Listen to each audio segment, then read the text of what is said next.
Once upon a time, in a land where moonlight shimmered like silver dust, and the air itself hummed with ancient magic, there lived a fairy named Melissa. She was with wings the color of pale dawn and eyes that always seemed to search for somewhere safe to hide. She hesitates to face the challenges. But what truly set Melissa apart had nothing to do with how she looked, but the way she behaved. Melissa was afraid. She was afraid of loud thunder and deep shadows, afraid of unfamiliar paths and difficult choices, afraid of standing up for herself, and worst of all, afraid of failing. In the land of fairies, courage was everything. Fairies were known for their bravery, for dancing atop storm clouds, for guarding ancient magic, for venturing into the unknown without hesitation. Melissa, however, often avoided danger.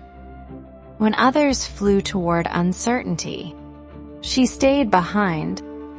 When hard truths needed to be spoken, she hid them behind polite smiles and half-truths. Over time, the other fairies began to notice. Whispers followed her through the glowing meadows. She can't be trusted. She runs when things get hard. She says one thing and does another. Their disappointment slowly turned into resentment, and resentment into rejection. Soon, Melissa found herself alone. No invitations to moonlight dances. No voices calling her name at sunrise. No laughter shared beneath the ancient trees. She became an outcast. Hopeless and ashamed, Melissa wandered the land, her wings heavy, her heart heavier still. Each step echoed with the same painful thought. What's wrong with me? She longed to be brave, longed to be honest, longed to be loved again. But longing alone never changed anything.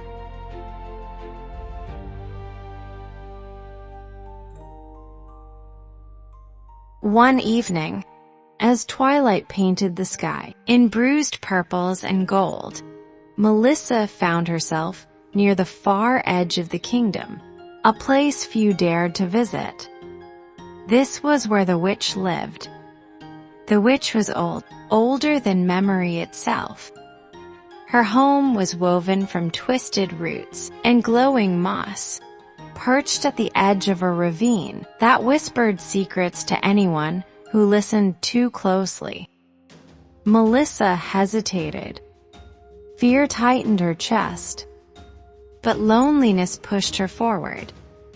Gathering every ounce of courage she had, Melissa approached the witch's dwelling and knocked. The door creaked open on its own. "Come in," a voice rasped gently. "I've been expecting you." Inside, the witch listened as Melissa poured out her heart. The cowardice, the lies born from fear, the rejection, the shame. When Melissa finished, tears streamed down her face. The witch studied her quietly. "Courage," the witch finally said, "is not the absence of fear. It is the choice to move forward despite it." Then, she said, "If you wish to change, you must complete 5 trials of body, heart, and spirit." Melissa swallowed hard. The witch led Melissa to a tall ancient mirror, its surface dark as still water. "This mirror shows not what you are," the witch said, "but what you avoid." Melissa saw herself turning away, hiding, choosing comfort over honesty. She wanted to look away, but she didn't. And when the mirror faded, so did her excuses. Next, the witch pointed toward a towering cliff, wrapped in razor-sharp vines. To proceed, the witch said, "You must climb." The thorns tore at Melissa's hands. The wind battered her wings. More than once, she slipped. Pain burned through her arms. Fear screamed at her to stop. But slowly, inch by inch, she climbed. When she reached the top, bleeding and exhausted, she realized something. She had never pushed herself this far before.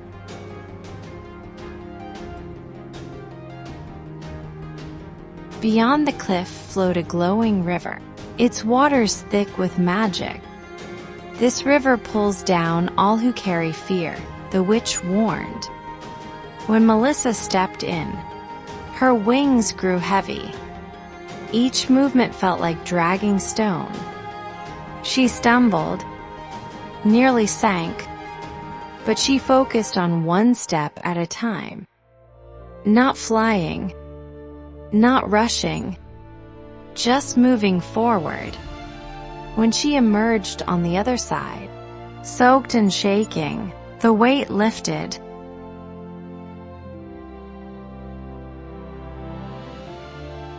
After crossing the river, Melissa's next challenge appeared in front of her. A narrow bridge of light stretched over endless fog. As Melissa crossed, the bridge swayed violently. Voices rose from below. "You'll fall. You always fail. Turn back." Her legs trembled.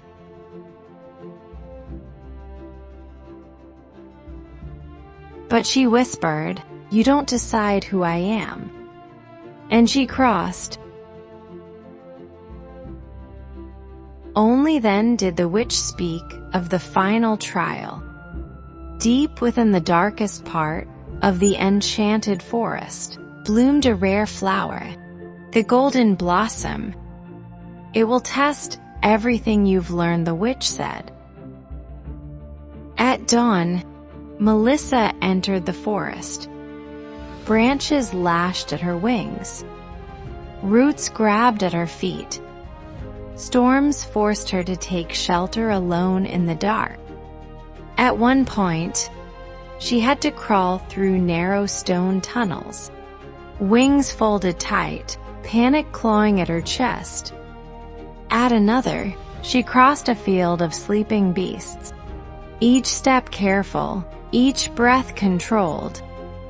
Then came the mischievous fae, leading her astray. They pointed at Melissa and laughed. She ignored them.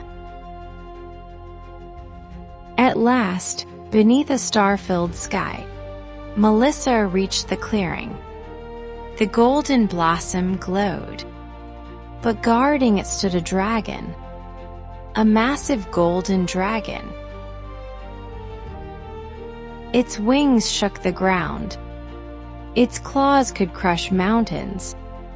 Fear nearly broke the Melissa. But she stepped forward anyway.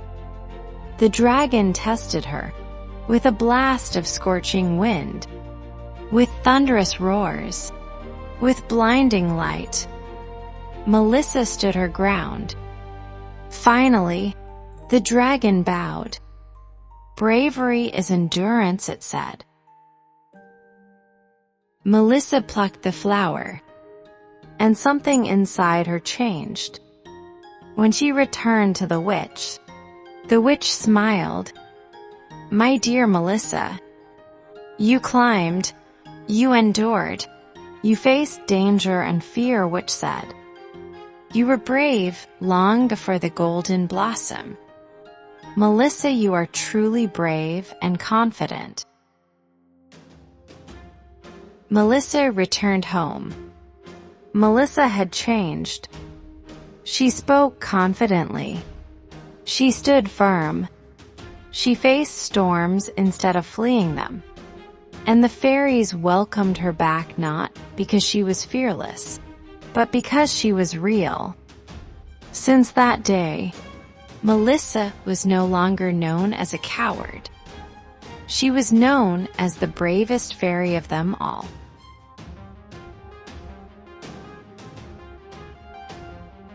Courage is not a single moment, but 1,000 brave steps forward.